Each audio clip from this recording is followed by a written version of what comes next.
Este podcast pertenece a la red Podcast SN.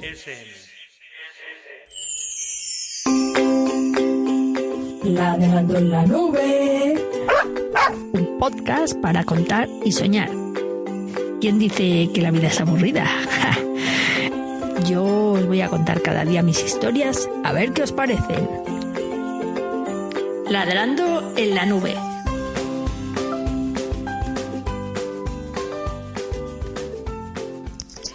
Un saludo, amigos, ¿qué tal estáis? Yo soy Salvi Melguizo en Twitter, @bimbalablanca, y estáis escuchando Ladrando en la nube. Por fin un día lo digo todo, bien dicho. El sitio donde tengo mi blog y donde están mis podcasts es en ladrandoenlanube.com, y también podéis entrar a la red de Podcast SM donde están otros diversos podcasts. Bueno, os cuento que hoy estoy en Durkal, el pueblo que me vio nacer. Así es, aquí estoy, que he venido a pasar unos días y llegamos ayer. Durkal, ya si me conocéis, los que me conocéis, y si no, pues también, es un pueblo de Granada que está a unos 27 kilómetros de Granada, y ahora estoy aquí en casa en la chimenea, a ver si la escucháis. Un momento.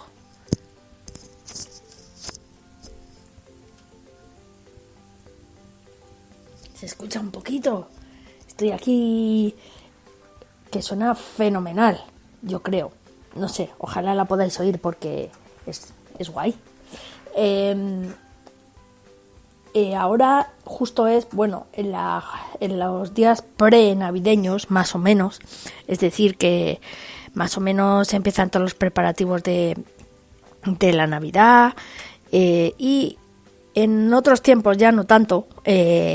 Era la época de la matanza, no que se matara nada, sino cerdos que se habían estado engordando. Mi madre, yo recuerdo que hacía matanza, y mi abuela también, y hasta hace bien poquito mucha gente lo hacía, incluso algunas familias se juntan varios hermanos y la hacen, ¿no? Lo que se hace menos ya era lo que se hacía antes, que era criar un cerdo durante todo el año, alimentarlo, engordarlo, y luego que llegue Navidad y lo maten, ¿no? Pero sí que se compran cerdos. Bueno, incluso yo creo que hay algunas familias aquí que lo hacen, ¿no? Y yo recuerdo los días de la matanza. A ver, sí, ahora. Los días de la matanza aquí en Durkal, bueno, sobre todo cuando yo era pequeña, eran unos días alucinantes. La matanza era, más o menos, duraba unos 3 días. El primer día era el día en que todavía no se mataba el cerdo, pero había que hacer cosas. Se sacaban todos los cacharros del pajar, se bajaba la máquina picadora, se sacaban los sacos de cebollas, se cocía la cebolla para prepararla para la morcilla, y se hacía un montón de cosas así. Se compraba lo que llamaban el testamento, que era una especie de, pues digamos, de bolsa gigante donde venía todo lo que había que utilizar para hacer los diferentes embutidos, tanto los adobos, las distintas hierbas, como las tripas donde se rellenaban los morcillas y los chorizos y los salchichones y todo eso, ¿no? Entonces, el cerdo se solía matar más o menos al mediodía o por la tarde.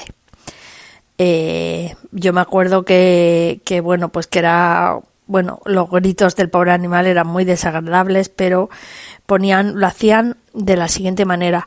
Lo sacaban de lo que llamaban la marranera y lo ponían en una mesa de madera, y ahí lo sacrificaban, lo desangraban, porque la sangre era utilizada para hacer morcilla.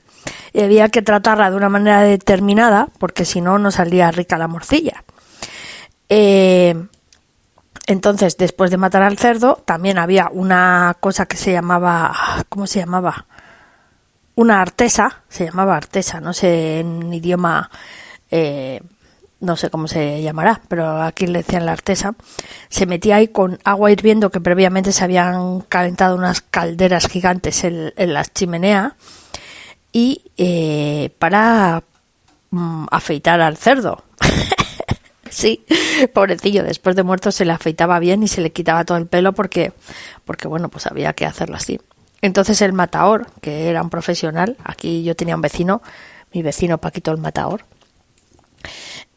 cogía el cerdo, lo rajaba, lo abría en canal de lado a lado, lo colgaba con unos palos especiales que había para colgar al cerdo en la pared del patio y como un experto cirujano colocaba de forma adecuada también el hígado, el corazón y los pulmones y los dejaba también colgados adecuadamente al lado del cerdo, ¿no? Abierto en canal.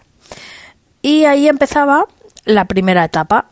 Pues era y es, porque yo creo que eso sigue siendo lo mismo, ¿no? La sangre se utilizaba para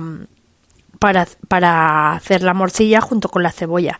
Entonces esa tarde, mientras el cerdo se secaba, que tenía que estar todo el rato colgado ahí al relente y además con una temperatura adecuada, preferentemente seca y fría, por eso es esta temporada justo antes de Navidad cuando mejor iba la cosa, pues el cerdo se quedaba ahí secándose mientras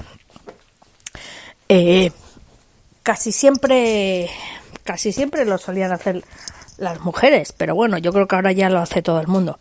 Se hacía la mezcla de lo que eran los productos de la morcilla, que era cebolla, sangre y arroz, depende porque hay varios tipos, y los diferentes tipos de aliños que se le echaba y se empezaba a llenar las morcillas. Las morcillas tenían unas tripas diferentes de las del cerdo que se compraban aparte. No, me parece que eran de oveja, no me acuerdo, o son de oveja. Y yo recuerdo que se rellenaban con unos embudos. Se iba metiendo la masa así, se iba forzando y luego se iban atando con unas cuerdecitas y se iban colgando en un palo. Las cuerdecitas y quedaba un palo a lo mejor con 6, 8, 10 morcillas y este palo se metía tal cual con las 10 morcillas en una caldera de agua caliente que había en la lumbre de la chimenea.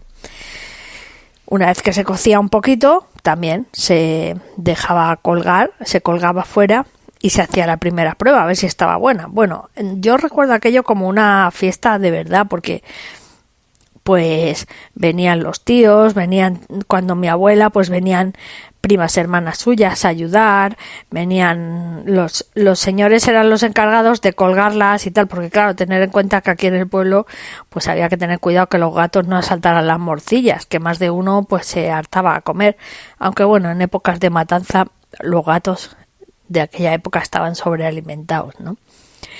Porque era cuando más podían comer los pobrecillos.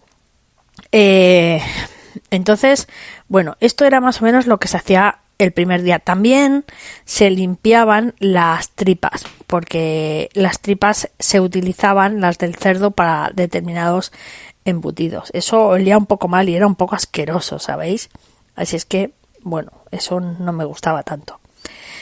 Y también esa noche, al día siguiente, y esa noche si se quería, se podía comer lo que se llama una chicharra, es decir, te cortaban un trozo de carne del cerdo y te la asaban a la lumbre, que se llamaba una chicharrilla, ahí eso estaba buenísimo, reciente. Ahí se cortaba un trozo de carne también para llevar al veterinario que lo analizaran y demostrar que el cerdo estaba bien, y al día siguiente pues se empezaba el proceso de organizar todo lo demás de los embutidos. Se picaba el hígado y el pulmón y se hacía y se sigue haciendo un plato típico que se llama papas a lo pobre o pajarillas también, ¿no? Donde se fríe el hígado y trocillos de pulmón y se come con papas fritas, pero así cortadas redondas y con pimentón. Y eso está muy bueno, ¿sabéis? Porque además se hace ahí a la chimenea, a la lumbre y está buenísimo. ¿Qué queréis que os diga? Yo soy animalista, pero me gusta comer esas cosas y me encantaba. Y llegaba por la tarde el matador y despedazaba el cerdo. Entonces había una serie de trozos que eran para determinados embutidos, otros para otros, y luego las cuatro patas se convertían en jamón, que lo primero que había que hacer era meterlos en sal y dejarlos así, creo que unas cuantas semanas, hasta que luego ya se ponían a secar.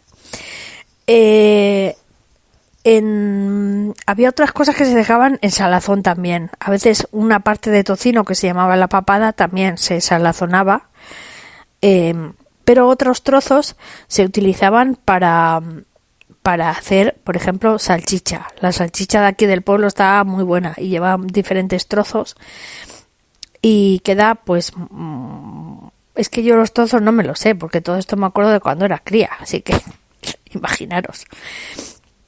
También se hacía y se hace longaniza, que es una especie de chorizo finillo que se hace también, pero esos ya se rellenan con lo que es la máquina picadora.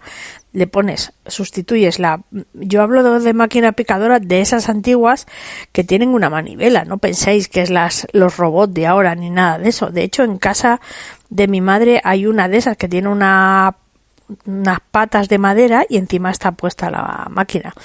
A veces con el frío se quedaba helada y había que echarle grasa caliente, pero del cerdo, para que se calentara un poquito, porque se atascaba precisamente por el frío que hacía en esos días. Entonces, bueno, pues se picaba la carne para mezclarla luego con el adobo correcto de la longaniza, por ejemplo, y luego se metía una tripa en el embudo y se daba vuelta a la manivela en sentido contrario y llenaba las longanizas, que eran así como un churro sin fin. Bueno, no sé si me explico muy bien. Luego estaban los salchichones, que esos se hacían sobre todo de la parte del lomo. Se picaba el lomo también con otro adobo diferente y otro tipo de tripa diferente y se ataban con unos cordelillos y ahí a secar también.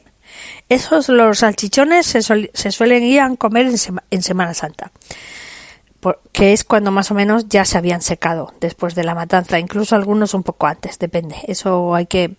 Pero vamos, se ponían ahí en unos palos también en alto para que no llegara ningún gato. Y también el chorizo, que era una variedad de la longaniza. Y yo recuerdo que mi abuela incluso metía en orzas de manteca trozos de tocino, trozos de papada y trozos que utilizaba patas, la careta y todo eso, que la utilizaba luego para hacer los pucheros en todo el invierno. En realidad el cerdo antes era la comida para todo el año. Yo recuerdo que mi abuela tenía 2 cerdos que solía comprar en verano, pero ella compraba los 2 cerdos de verano gracias a que vendía los 4 jamones de los 2 cerdos anteriores del invierno pasado, que los dejaba secar y cuando llegaba el verano con los turistas, pues vendía los 4 jamones. Y entonces con ese dinero que ganaba de los 4 jamones podía comprar los cerdos para engordarlos para la Navidad. Y bueno, pues luego una cosa típica que había, quien hacía matanza, pues llevaba un plato de matanza a los titos, a los vecinos, y bueno, pues cuando ellos hacían matanza también te traían a ti para probar, ¿no? O sea, que era una cosa como más típica. Y la verdad que era muy entretenido, ¿no? ¿Por qué me he acordado yo ahora de la matanza? Ahora, yo creo que antes se comía más, no sé. Ahora, bueno, igual ahora comemos más porquerías también y más dulces y más cosas que a lo mejor no son tan buenas, pero no sé, yo creo que antes se metía la gente unas panzas a comer, que yo lo pienso ahora y digo, Dios mío, qué horror. Bueno, ahora también comemos bastante, pero yo creo que había momentos cuando era la matanza que se comía, pero muchísimo, muchísimo. Pero me he acordado de esto porque hoy mi hermana ha encontrado una foto donde la casa de mis padres, donde salimos mi hermana y yo muy pequeñas, mi hermana con 13 años y yo pues con 8 o 9 tendría, nos llevamos casi 5 años, y salimos sentadas en la puerta de casa de mi madre, que entonces mi calle todavía no estaba asfaltada, pero nosotras éramos como de la élite, porque mi madre, cuando construyeron la casa, para que no le entrara tanta tierra a casa, tenía un tronco muy alto, pero además había puesto un trocito de acera, que la habían hecho el albañil para esta casa solamente, de extremo a extremo de lo que es la fachada de casa. Y mi hermana y yo estábamos siempre ahí muy contentas porque éramos las únicas de la calle que teníamos un trozo de acera. Y bueno, de estas cosas de cuando eres pequeño que te alucinas, ¿no? Porque, bueno, era muy diferente, no estaba todo lo construido que está ahora, no, enfrente justo de casa había una finca que ahora justo es nuestra, pero antes era bueno, eso es una historia, de una señora que era súper rica, que cuando estaba ya muy mayor, María Andrade, que era súper rica, era una de las ricachonas del pueblo, que era dueña junto con 2 o 3 más de todos los latifundios del pueblo, ¿no? Y yo creo que esa no tenía hijas, y además era como la señora, ¿no? De hecho, la amiga de mi hermana, la Maripuri, se sabe muchas historias porque su amiga Nieves trabajaba, bueno, su madre trabajaba preparándole la comida y limpiando la gran casona de la señora, y cuando venía al pueblo, sobre todo pues para Semana Santa o así, porque cuando llegaba el verano se iba a Biarritz, madre mía, de Durkala a Biarritz, pues no hay nada. Y, bueno, pues era como la señorona, ¿no? Y entonces el cura, cuando daba la misa, esperaba a que llegara la señorona y entrara por la parte de delante. Yo solo le faltaba bajo palio, y cuando ella entraba era cuando comenzaba la misa, ¿no? O sea, hasta ese punto era súper ricachona, ¿no? Y la amiga de mi hermana tiene mogollón de historias, a ver si un día las grabo y las cuenta, porque había cosas impresionantes, hay cosas impresionantes, además lo cuenta muy gracioso y me parto la risa.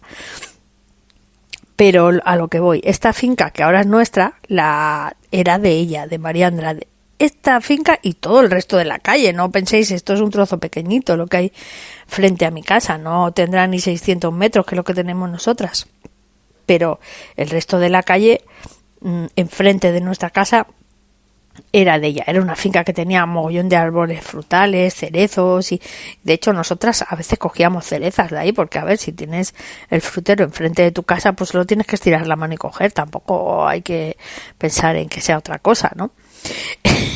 Entonces, bueno, pues la tal María Andrade, que era, ya os digo, super millonetti, a los 80 y tantos años se casó con un cura.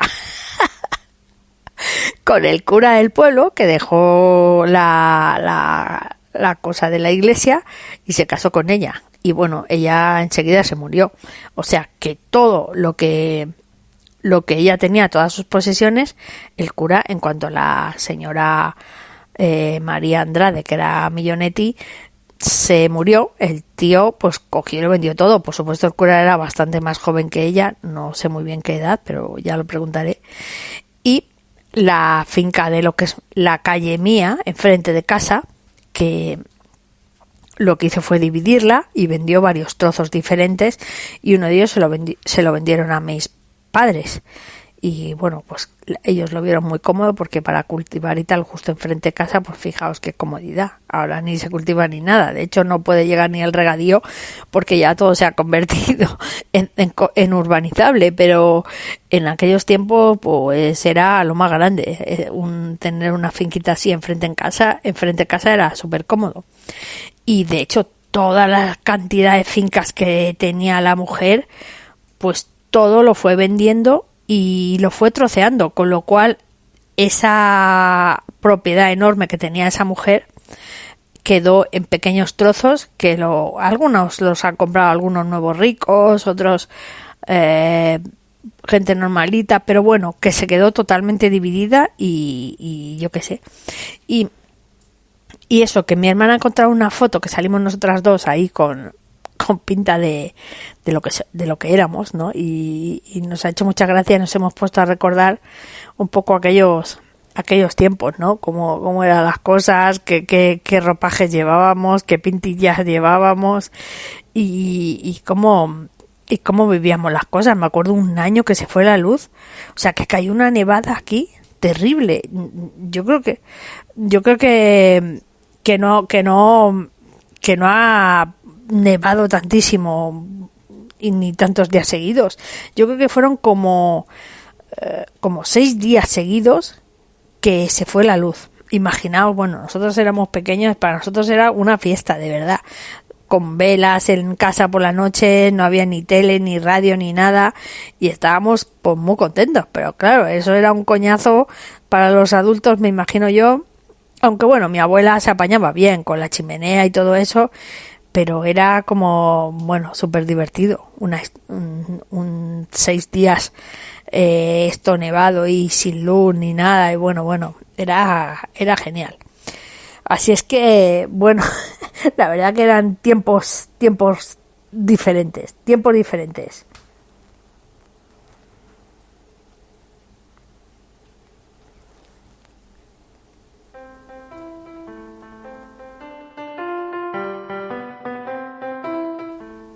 Bueno, pues estas son las historias de mi pueblo. Aquí termino el episodio de Ladrando en la Nube. Espero que os haya gustado. Nada, si queréis alguna cosita, me mandáis un correo a ladrandoenlanube@gmail.com. ¡Un saludo!